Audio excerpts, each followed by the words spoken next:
Today I am sharing with you 10 of the best desserts that I have ever made. And I'm gonna be honest, most of my treats consist of chocolate chips that are secretly eaten in the pantry when my kids aren't around. That's like my safe area. So I'm curious, what is your choice of treat? Is it chocolate? Is it peanut butter? Is it something like sour? Mine is chocolate, but I would love to hear yours. Now when it comes to food, I get it. You can be a little picky, but when it comes to dessert, man, I'm not picky at all. I will literally eat whatever's in front of me. So that is why I'm gonna share with you my 10 best desserts. I hope you guys love them. The first one I'm making is my mom's no-bake cookies. You're first gonna start by adding 2 tablespoons of butter. You're gonna melt that over medium-high heat on your stovetop. Then you're gonna add a half a cup of milk and then 2 cups of sugar and just dump that right in. Now we're going to mix this all together just so it doesn't burn on the bottom of your pan. Next, add 2 tablespoons of cocoa powder, and then you're gonna add just a little bit of vanilla. So it's about a half a teaspoon to a teaspoon of vanilla, a little bit of salt, and then go ahead and mix that all together. Now once that starts to boil, go ahead and pull it off the stovetop, and you're gonna add 3/4 cup of peanut butter. You can add creamy or chunky, whatever you prefer, and then mix that in until everything is nice and smooth. Next, add 2 cups of instant oatmeal or quick oats while your chocolate is still hot, because we want to be able to mix that really well together. Once that starts to dry, it's going to start to harden up, so we want to do it while it's hot. Now I love using cookie scoops when I scoop out these cookies because then I don't have to burn my fingers and they're all nice and even and proportional, and you get what I'm saying. I like to scoop them out on foil so the cleanup is nice and easy, and then you just let them dry. Once they're dry, they harden and they are absolutely delicious. Next up is our no-bake eclair cake. So we have 3.5 cups of milk that we already poured in just to make our lives a little easier. Next, we're gonna add it's a 3.4 ounce of the French vanilla Jello. So we're gonna put it in, it's like the instant pudding. You wanna pour that one in for me? Okay. Okay, so we're gonna mix these in first. Then we're just gonna mix it up real quick. All right, so once this is mixed, we're gonna put it in the fridge for a few minutes, let it set up, because we're really making like the pudding out of it. So our pudding is all nice and stiff, and so we're ready to put in the Cool Whip. Do you wanna put that in, and I will mix it with the beater? Okay. What size is this? 8-ounce container of Cool Whip. Nice, and you can get the light, you can get any kind, it will still work and taste good, so. Can't go wrong. Pudding, Cool Whip. I think Cool Whip might be one of my most favorite foods. All right, so once it's all done, it will be a little bit runny. I mean, it's still thick, but it will thicken up as you put it in the fridge or freezer, depending on how quick you need it. This is the part of the eclair cake is graham crackers and this, and that's about it. So I was surprised when I found out that it was a graham cracker base, because something happens, like the consistency or something changes when you. Yeah, and it really makes it just has a different flavor to it. So it's a 2-man job. Actually, we're gonna do it so you can see. Okay, here we go. Sure, that's half, right? Close enough. Okay, so just kind of push it on the side. Smells like childhood. It does smell like childhood. These are most recipes we make on here smells like childhood. Summer and childhood. Our mom was a good cook. And you really won't be able to tell where the breaks are on this recipe because, and so then we'll just do one more layer of the graham crackers. That will be the top. Okay, so after all the graham crackers are on, you put on your favorite frosting. Now this is my mom's homemade chocolate frosting and it's amazing. I'm not gonna show you how I make it, but I'll put a link in the description for you so you can find it there. Or if you don't like to make frosting, if you wanna make this recipe really easy, you can just grab a can of chocolate frosting and just carefully spread it on and it will taste delicious.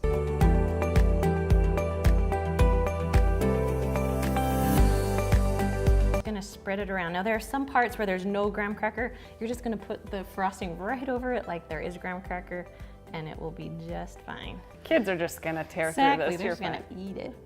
All right, so let's stick this in the fridge for about an hour or so.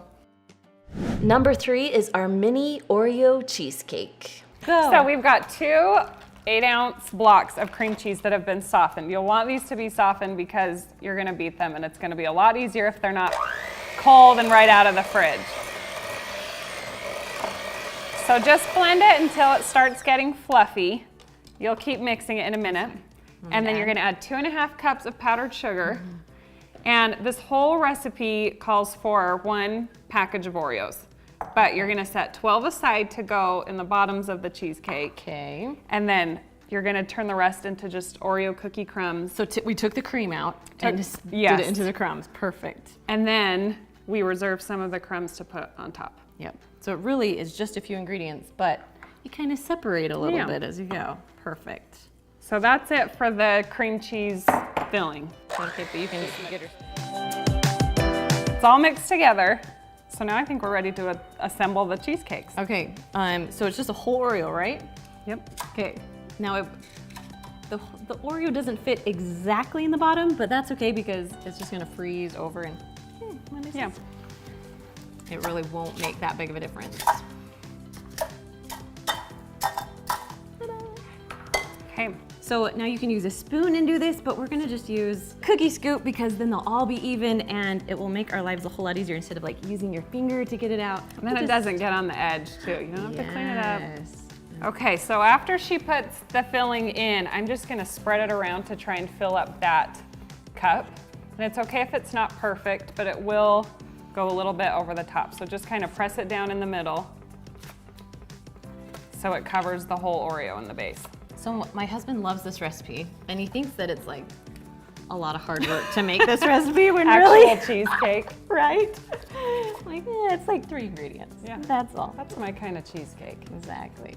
Because real cheesecake, I don't have the patience to be dealing with. It's a lot. I know. It's a lot. And this is good for summertime too, where you just stick it in the freezer instead of having to wait for it to cook for an hour, however long Exactly. cheesecake takes. Quick and easy. Cold. Perfect. All right, while she's finishing up there, I'm gonna take these lovely Oreo crumbs and just kind of sprinkle them on top of each one just to make them a little fancier. I mean, you don't have to do this step, but Yeah. Plus it covers up if you weren't very good at spreading like I was. you did great. Little garnish. Little garnish. There we go. It's for the garnish. So after you've got all the extra Oreo cookie crumbs on top, we're just gonna put them in the freezer, probably for about an hour till they set up Okay. and they're solid, good to go. Perfect. Oh, I'm excited. Number 4 is our s'mores bark. This one is so good. So first we're gonna take just a bag of chocolate chips. You can use any brand. We like to use Hershey's brand. It's one of my favorites. I feel like it melts well too. Yeah, and if you like dark chocolate, you can make this with dark, but I like milk chocolate. All right, so we're gonna stick this in the microwave and go about every 30 seconds. We're going to stir until it's completely melted. Okay, so everything's all melted, ready to go. Now we put some parchment paper down. I've also done wax paper. You can do foil paper, maybe spray it. Now you can make this as thick or thin as you want. You can add more chocolate chips, but we're just doing the 2 cups today. Spread this thin. I like it thin because it's more of a bark. Yeah. Okay, you can add the next stuff. Okay, so we're just topping it with graham crackers that have been broken up in the chocolate. Okay. Yes. All right, while you do that, I'll do some marshmallows. Kind of just do it in your cracks. Part about fire, your hair absorbs all the smell. It is. So now that we got most of it, I'm just gonna go and just like pat everything down, just so it won't fall apart as you're breaking apart your bark. So to finish off the s'mores bark, we just need some marshmallow cream. Just use about half this container and you're going to soften it in the microwave until it is runny enough that you can kind of drizzle it on top as a garnish. So this was 20 seconds in the microwave. You can see it's a little puffy. Now it's a little hard to drizzle, but it'll come. So I kind of just did that, and then it doesn't have to be pretty because it's bark. It doesn't matter. So, and that's literally all there is to it. So we're gonna stick this in the freezer. It works better in the freezer because it hardens a lot faster. Because if it's kind of warm in your house, the chocolate will get a little soft. So I would suggest keep it in your freezer before you're ready to serve it. All right, stick it in. Okay. So we took our s'mores bark out of the freezer, broke it up into pieces. You can see they're not uniform. They don't have to be perfect. Number 5 is Reese's Fudge. Now, if you love Reese's, you're gonna love this one. So you're gonna take a 9x9 square pan, line it with foil, and then spray it with cooking spray. Then you're gonna take your Reese's. I had a very good helper helping me today. We're gonna do 16 on the bottom of the pan. Next, you're gonna take 3 cups of chocolate chips and then just dump them into a microwave-safe bowl. Now you could do this on the stove top also, but I love using the microwave. Then you're gonna take 1 can of sweetened condensed milk and just pour it in over your chocolate chips. Then I like to microwave in 30-second increments and then stir in between each 30 seconds. Then stick it right back in the microwave. Now once everything is melted, it's starting to get a little bit thick. This is how we like it. So now it's time to put it onto your Reese's. We're making the rest of the fudge. Go ahead and pour it on very gently. The Reese's might come up a little bit as you're spreading, so just try and hold them down as you spread. Now it's time for the topping, and of course, it needs to be Reese's. So I started out with 22 Reese's. I put 16 on the bottom, and the rest I am just crumbling up and I'm pressing down into the fudge. So when it cools and hardens, the Reese's will be stuck in there. Now I let this sit in the fridge for about an hour and a half, and it is hardened and ready to go. So I carefully pull away my foil, and then you can cut right into it. Now I love this fudge because you don't need a candy thermometer, and it actually keeps its shape pretty well. I also love that you can see the Reese's on the bottom and on the top. Now whenever I make this fudge, it is gone instantly. Number 6, if you're looking for something a little bit healthier, this is my favorite cookie. These are skinny banana cookies. So I have 2 bananas here that I'm just smashing with a fork. You can use a blender or a beaters too, whatever makes it easiest for you. Now once it is nice and soft, you're going to add 1 cup of old-fashioned oats into the mixture. Then you're going to add about 1/4 cup of semi-sweet chocolate chips or milk chocolate chips, whatever one you choose. Then you're going to mix it well. It's going to take a minute to get everything wet, but just give it some time. Again, I'm using my cookie scoop because I love using it. They're all uniform and they all cook the same. So that's why I love using a cookie scoop. Now you're going to cook this at 350 degrees for about 12 to 15 minutes until they harden up, and they are cute little banana cookies. Number 7 is one of my favorite no-bake treats. It's caramel pecan turtle pumpkin pie. This is a game changer. Now on the bottom of our graham cracker crust, we're gonna add about 1/3 cup of caramel. Can you see that? Yeah. And we're actually just going to pour it all over, pretty much until it is covered. Then I kind of just spread it around a little bit. Guys, that's gonna be amazing. Ooh, I'm excited. Next, I'm gonna take 1/2 cup of pecans. Now it says chopped. These are still some bigger chunks because I like it that way on my turtle pie. So you're just gonna spread these into your caramel or caramel or whatever you wanna call it. Don't judge me, just know that's what it is. It still tastes the same. Next, we're gonna add 2 packages of vanilla pudding mix. So these are 3.4 ounces, so you're gonna add 2 of these. So it'll be just over like 6.8 ounces. Then you're gonna add 1 cup of milk to the pudding. Then just go ahead, mix this all together. It's gonna be thick, that's how we want it. Then you're just gonna add 1 cup of pumpkin puree, and we're just gonna mix this all together.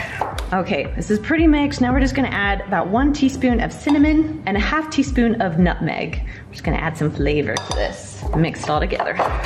Then you're just gonna slowly put this on. Now the caramel is really loose and soft, so you kind of want to do it in chunks so it will be easier to spread. All right, then we're gonna put about 1.5 cups or so of Cool Whip on, or whipped cream, whatever you like. I love Cool Whip, that's my favorite thing. You're just gonna gently spread this all over the top. All right, so then we're just gonna put this little lid on, then we're gonna refrigerate it for 2 hours. We want everything to just combine together. All right, let's cut into this. Oh man, I'm so excited. Oh, that thing is thick. Number 8 is our caramel marshmallow Rice Krispie balls, and we made these all together as sisters. For this recipe, you'll need a bag of big marshmallows, and I'm talking the big kind. You'll need 14 ounces or just 1 bag of caramels that you have unwrapped the caramels. Please don't cook these with the plastic on. Next, you'll need 1 can of sweetened condensed milk. This is 14 ounces. Then you'll need 5 to 7 cups of Rice Krispie cereal. 2 tablespoons of butter. And my secret for this recipe is bamboo skewers. All right, Camille is going to make this recipe for us today. Nope. Okay, so I've got a little saucepan and I'm gonna add some butter. It's pretty warm. You want this to be on low. Caramels are pretty finicky. And you don't want them to burn, so keep it on low heat. Then we're gonna add a whole can of sweetened condensed milk. Then just mix it all together. You're gonna wanna keep an eye on this because it will start to burn quickly. Okay, Lauren is now trading places with Camille. She took over the caramel job. Yes, How's it we going? are almost there. We're just waiting for the last few caramels to melt and then we're good to go. It took how many minutes or so do you think it took to? Probably like 6 or 7 minutes until it was all melted together. Okay. We kept it on a pretty low heat so it didn't Nice. burn. Looks good. All right, should we skewer the marshmallows? Yes, let's do it. All right, time to skewer. So we have our little skewers, have little marshmallows. Laura, you gonna help me? Yes. Let's do this. All right, ladies, let's see it done. Okay, All right, go ahead, Mel. we're going full dunk. Dip your Milo and then into just the plain Rice Krispies. Nope. The more the merrier. Just gonna let it rest. Yep. Now when you serve these, you're gonna take the skewer out, but right now we are using the skewer because it makes it a lot easier to dip. This is like the tip that Disneyland uses, right? I see them using their big skewers. Number 9 is our 3-ingredient pumpkin cookies. I make these when I need a treat very fast. First, we're gonna add about 15 ounces, so about a half a can of this big one. This is 30 ounces of pumpkin puree. Not pumpkin pie mix, pumpkin puree. Then you're gonna add 1 package of spice cake mix. And then just a cup of chocolate chips. I like to use milk chocolate chips, but you can use whatever kind you like. And I am eyeballing, so probably doing more than a cup, because really, you could always have more chocolate chips. Scoop it with a spoon and then just kind of put on a blob, just like that. It will work either way, but I love the cookie scoop because I don't have to touch anything. Super easy. So usually if I'm giving the cookies away, my secret is I'll put a few chocolate chips just on top to make it look, you know, like there's tons in there. And it just makes them look better. We're gonna bake these at 350 degrees for about 8 minutes.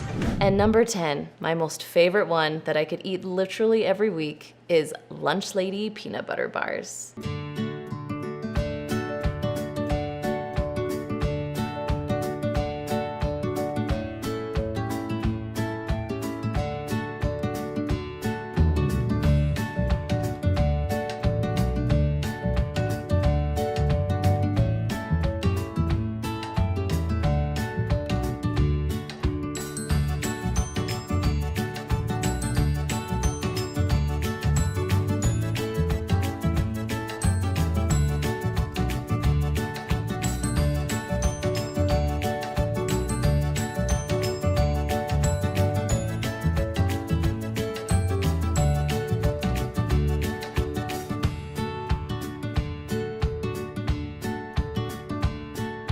Now, if you love these desserts, I have more for you. These are my 3-ingredient desserts right there. All right, guys, I'll see you next time.